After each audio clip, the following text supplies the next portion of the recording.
عمرك حسيت انك عايش اللحظة دي قبل كده؟ بتقعد مع صحابك او بتفتح باب او حتى معدي من الشارع وفجأة قلبك يهمس لك وتقول لنفسك انا شفت المشهد ده فين قبل كده. ده مش سحر ومش تهيؤات، دي ظاهرة اسمها ديجافو. بس اللي مش كتير يعرفوه ان في نظريات بتقول ان الديجافو مش بس ظاهرة نفسية، دي ممكن تكون علامة على انك مت قبل كده او بتعيش واقع مش بتاعك اصلا. استعد لان اللي جاي هيغير نظرتك للدنيا كلها.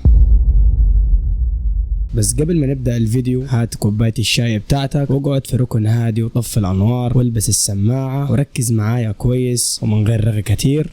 يلا بينا نبدأ الفيديو.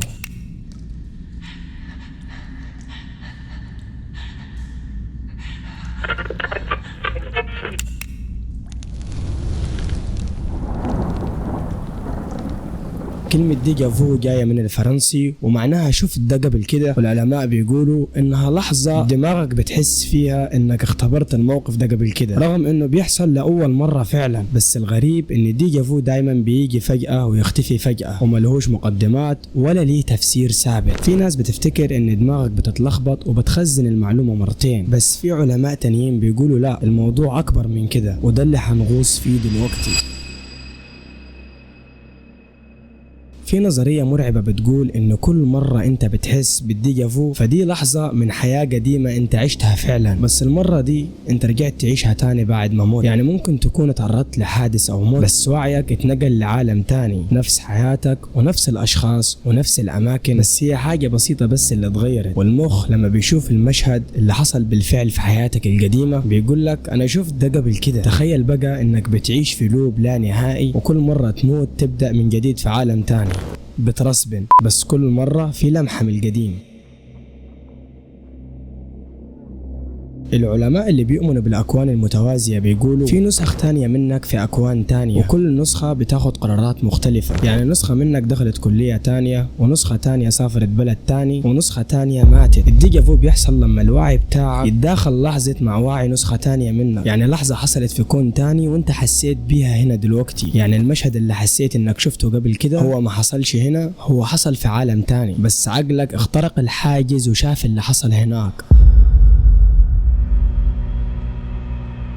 اللي بيصدقوا اننا عايشين في محاكاة زي ماتريكس بيقولوا ان الديجافو مجرد جليتش في النظام، زي لما تلعب جيم وفجأة الشخصية تكرر نفس الحركة او المشهد يعيد نفسه بالغلط. يعني ببساطة انت مش عايش في حياة حقيقية، انت مجرد كود في برنامج. والنظرية دي تشبه نظرية الباك رومز اللي اتكلمت عليها في فيديو قبل كده، هسيب لكم الفيديو الرابط تحت في اول تعليق. وكل مرة بتحس بالديجافو هو بس النظام بيهني، والاسوأ ان لو الديجافو بيحصل كتير فده ممكن معناه ان الماتريكس بيبدأ ينهار.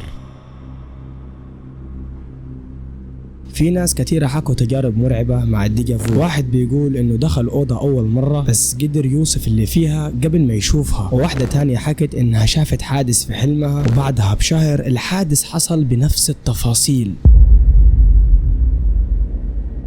ولما حصل كانت حاسة انها شافته قبل كده بدقة. اللي بيرعبك هنا ان اغلب اللي مروا بالديجافو قالوا انه حسوا برعشة في جسمه، وان في لحظة وثانية كده من الزمن حسوا انهم مش في مكانهم الصح. فتفتكر ايه بقى؟ هل الديجافو مجرد خلل في الذاكرة، ولا رسالة ليك من عقل تاني، ولا دليل انك عايش في لعبة او عايش في عالم موازي، او انك مت فعلا وعايش نسخة تانية من حياتك؟ في الاخر كل ما تحس بالديجافو افتكر في احتمال ان اللحظة دي حصلت قبل كده فعلا، بس مش في العالم ده.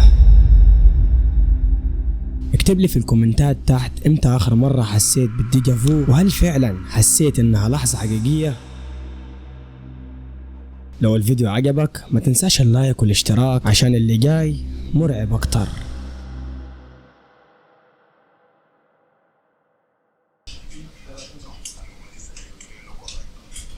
انت ليه بتلغي الاقتران؟